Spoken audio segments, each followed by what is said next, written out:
Okay, so excuse the background noise of lawnmowers, but we all know that ammunition is becoming harder to find and very expensive.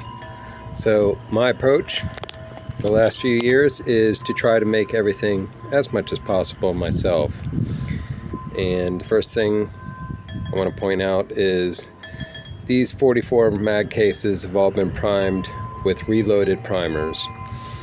Going forward, my primers will almost always be Zintox. That is my favorite composition. There may be some variation of that because there are several, but these are Zintox primers. But it's propellant today. So I find that the 44 Magnum works very well with black powder substitutes, and I like to make my own black powder substitutes. So this is Gray MZ. This is an ascorbic acid based propellant.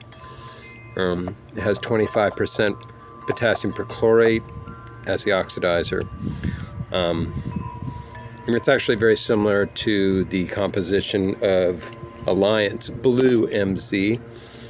And we have two cases that have about 26 grains of propellant in each one. This is a coarser grade. I would call this more like F2G. And then over here we have Black Canyon. Black Canyon is also an ascorbic based propellant. I'm sorry, I called this ascorbic acid. It is sodium benzoate. Got to keep that straight. And this propellant, this I made, it's a couple years old, and this was made during the winter, and it is a finer granulation, and I can get about 28 grains. We are going to be shooting 240 grain hard cast, mostly powder coated. I got to powder coat some more bullets.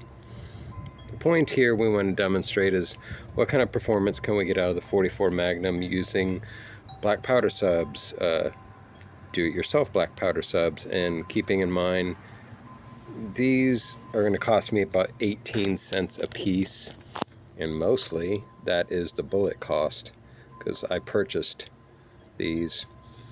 Obviously if you cast them they're going to be quite a bit cheaper. So the propellant in each one of these is actually down to about 4 cents per round, and then the primer is it's almost negligible. This primer compound you can load 1,000 for about $6. It's more time than money. All right, we're going to go ahead and load these rounds and see how they test out. Well, new model Blackhawk, 5.5 inch barrel. We have our Black Canyon rounds and our Gray MZ rounds, which will be fired first. We'll go in that order. And I wanted to mention, if anyone is interested in Zintox primers, that is the primer type that is used in Gecko ammunition. So you can look that up. It's made by Dynamite Noble RWS. So it is lead-free and non-toxic. That's why I like it. All right, let's get on with it. All right, we're using an Athlon chronograph. Hopefully get some good velocity data. We're shooting at about, 12 meters.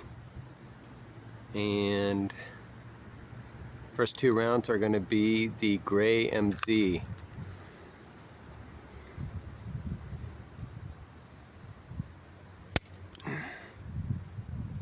Well, that's not good. Okay, round number 2.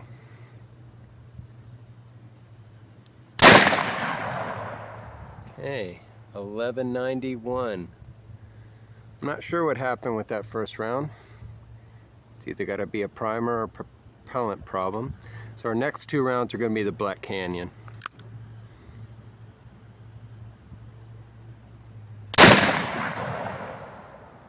We have 1077 and Black Canyon again. A little bit of a delay on that one at 866. So, got a couple things to work out here, what's going on.